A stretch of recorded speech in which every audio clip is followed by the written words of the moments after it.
Hello everybody, welcome back to the Pathfinder Grand Tournament. This is episode 2. Last session we had the Oracle and Ranger go up against the winning group, which was Druid and Thaumaturge.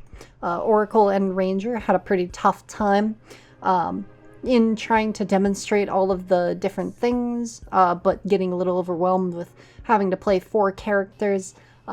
They struggled real bad and went down. But this week we're back and we have the wheel ready.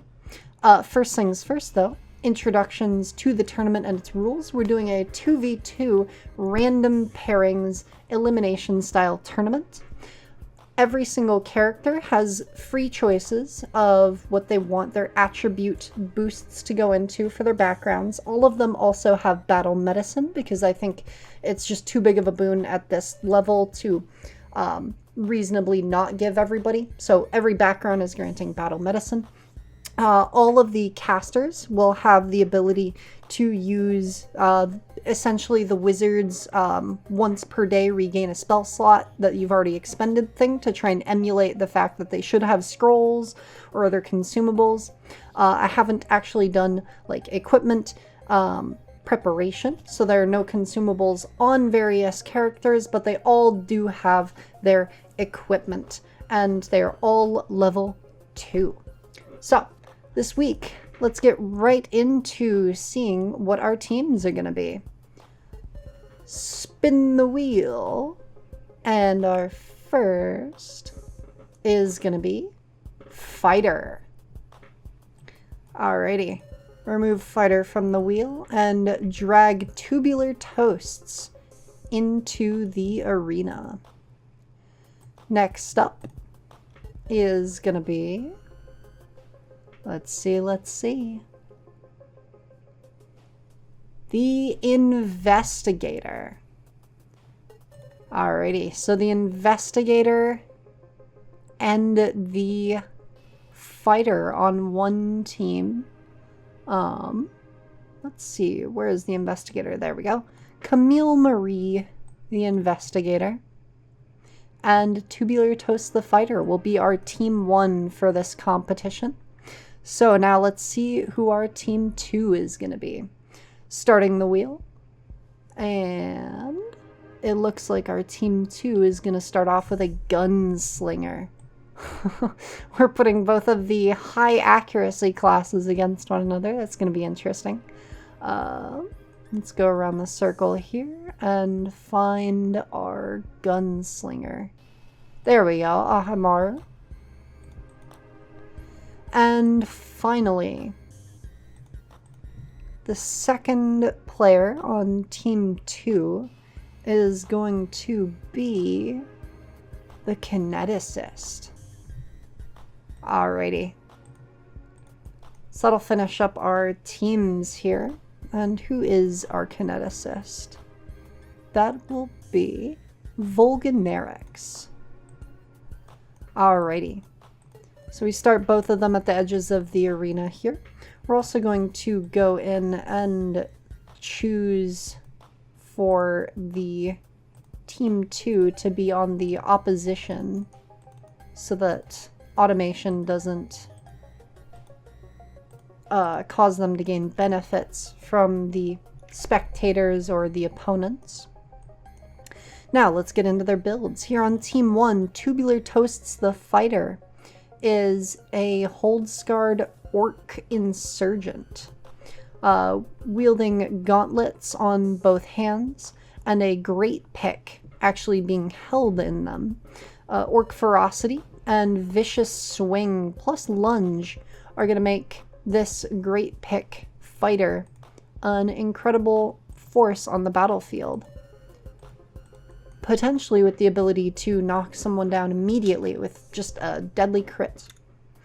Camille Marie, the Investigator, is a secular medic wielding a dancer's spear to take advantage of finesse and reach to be able to use precise strike, and then devise a stratagem. It's assumed that Pursue a Lead can take advantage of something like, how can I best exploit the weaknesses in my opponents in the duel today? Something like that that can count for everything needed. They also have Dragon Spit for the electric arc cantrip to maybe take advantage of some actions when they don't have the ability to strike by not taking an attack stratagem. And they also have the Known Weaknesses feat. So whenever they devise a stratagem, they can also recall knowledge and potentially gain some bonuses. They're a Palatine Detective, which means that they are wearing a special charm that gives them the Mystic Aegis reaction. When a creature successfully recalled knowledge about would damage you, if you have a free hand, you can brandish the charm, gaining resistance to all damage equal to 2 plus half your level rounded up against the triggering effect.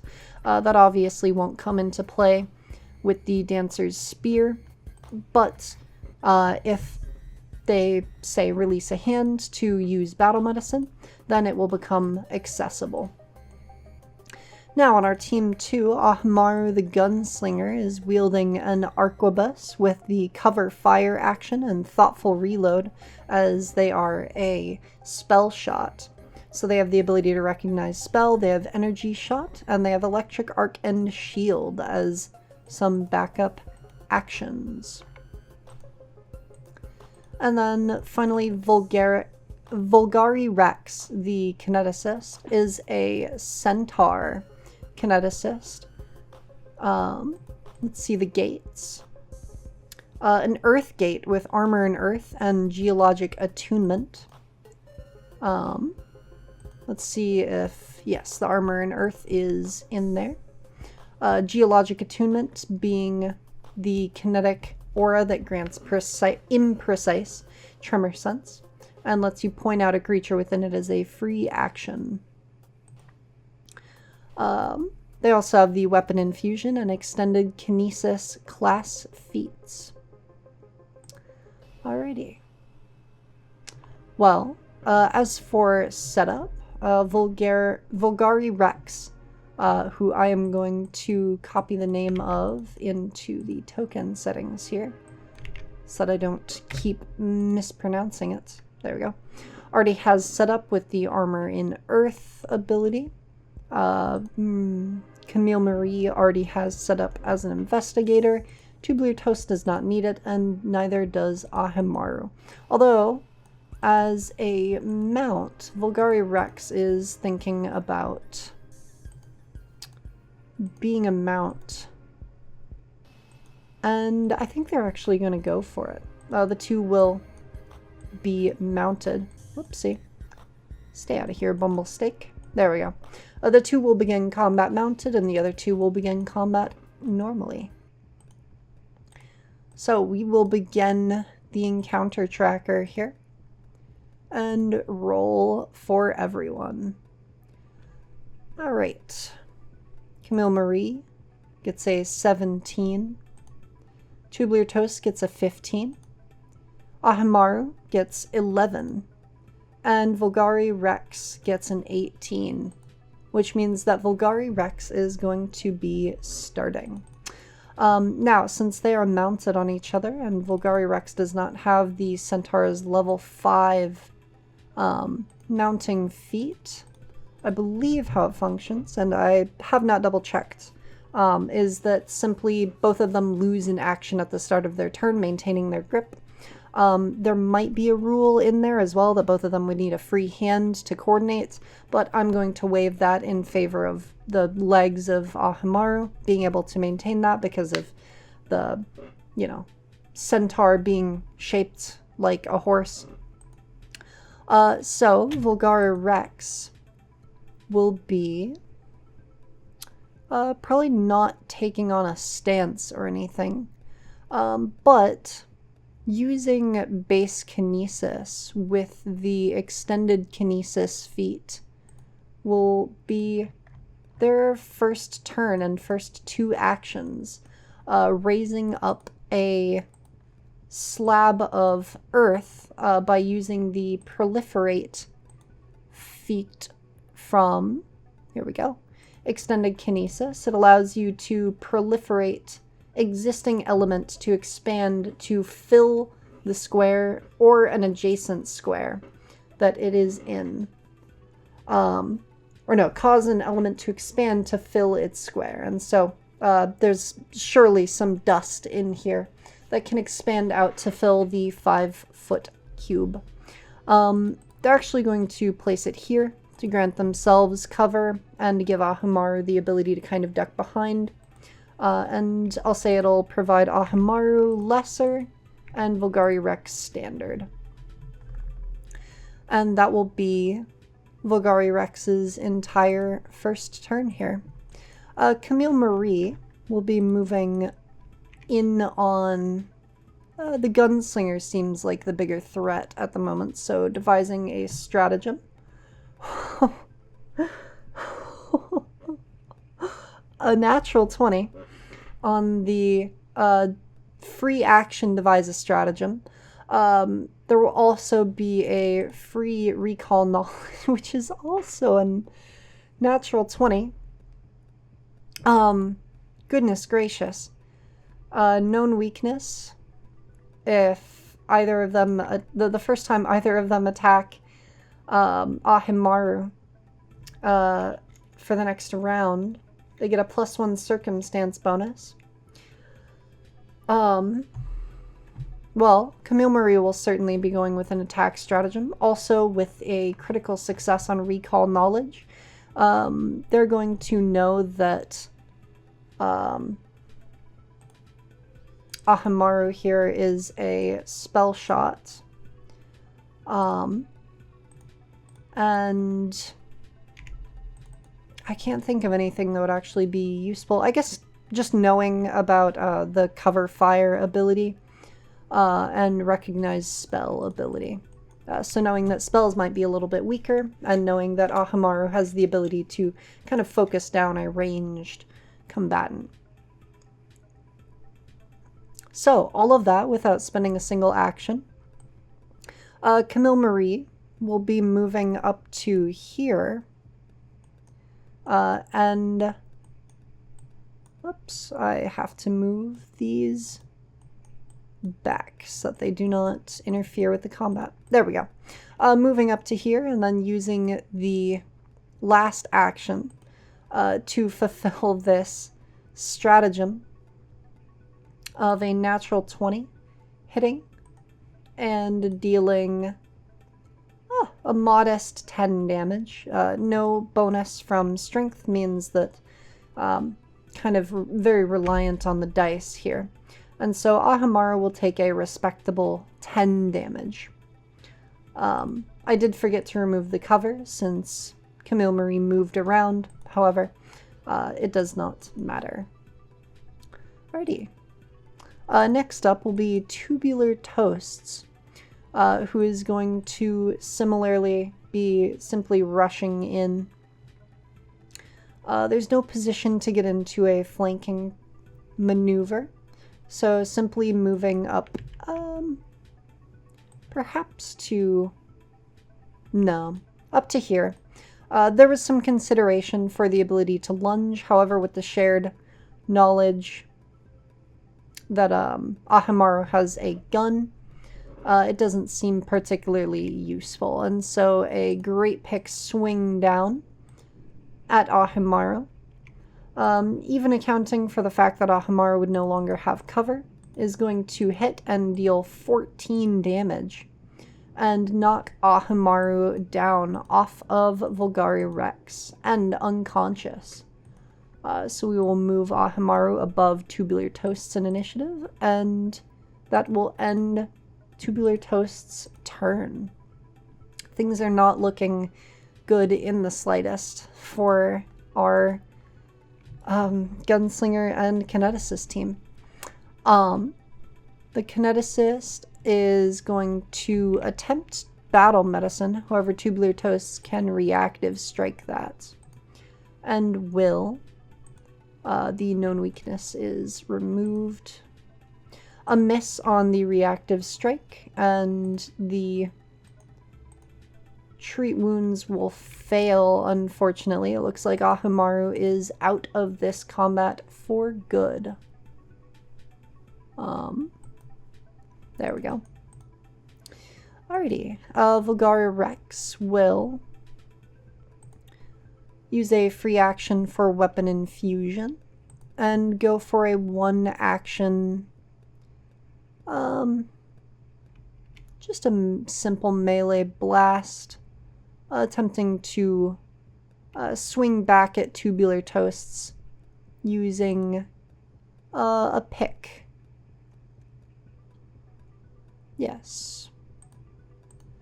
There we go. A swing and a hit will deal 13 damage, which is pretty sizable.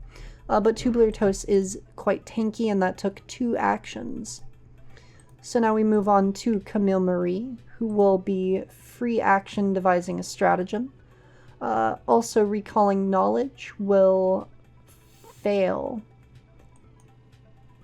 unfortunately. Or actually, the warfare lore should succeed here for learning about tactics. Vulgari Rex doesn't have like standard armor, so I don't think the warfare lore will apply to knowing about AC, but abilities of Earth Kineticists maybe. And so Camille Marie will learn about geologic attunement. Not particularly helpful, but a successful recall knowledge. And then a stride around. And a poke in the back, hoping that a 12 will hit with the aid of flanking. And it will, dealing 6 damage. Vulgari Rex is incredibly tanky as a kineticist, however. Tubular Toasts is going to go for a vicious swing at this point. It seems like the best way to end this fight quickly would be with a highly impactful hit. However, a 3 will miss. Tubular Toast will take a step back. And Vulgari Rex will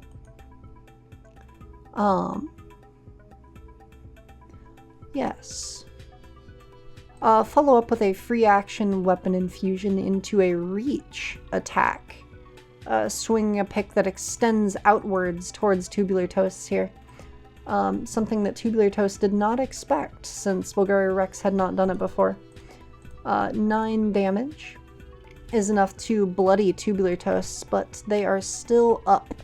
And a 1-action swing follow-up will fail. Alrighty, back into Camille Marie, who can devise a stratagem and get an 18. Quite good. And a recall knowledge will succeed.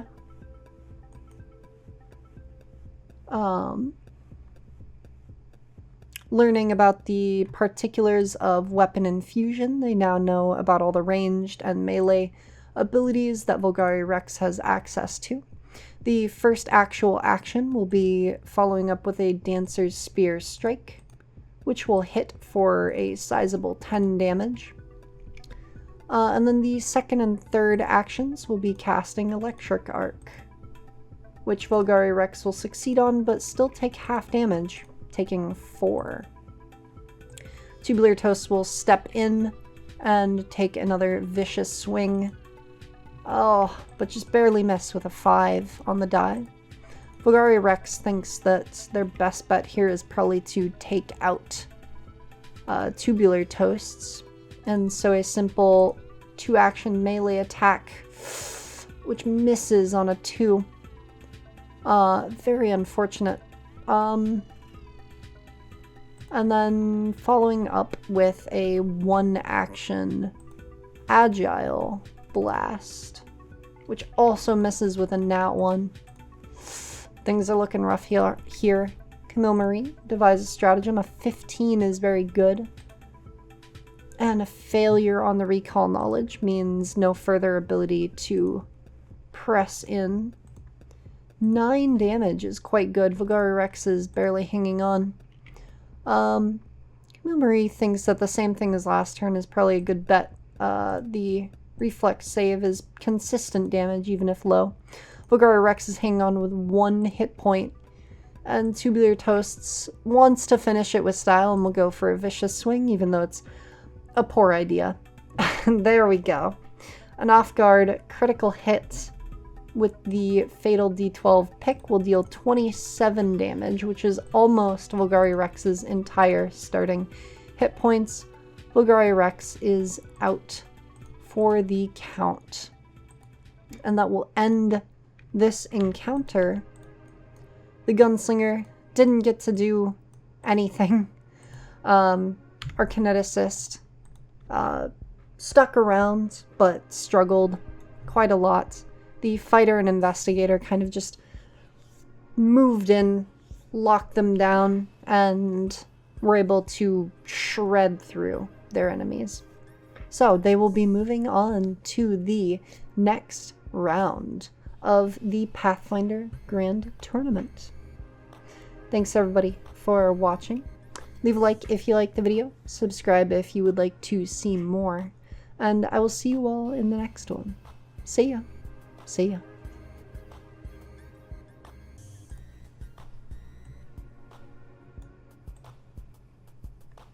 Thanks to my Ko-fi supporters. At the Few Bucks Support monthly donation tier, Sac D, Phoenix FH, Kizo, Max Magnus 20,019, Streggy, and Taran. Thank you as well for the one-off donation from Bug. I cannot express enough how much I appreciate it, and I say this at the end of every video, but I really can't find better words to express it. Thank you so much.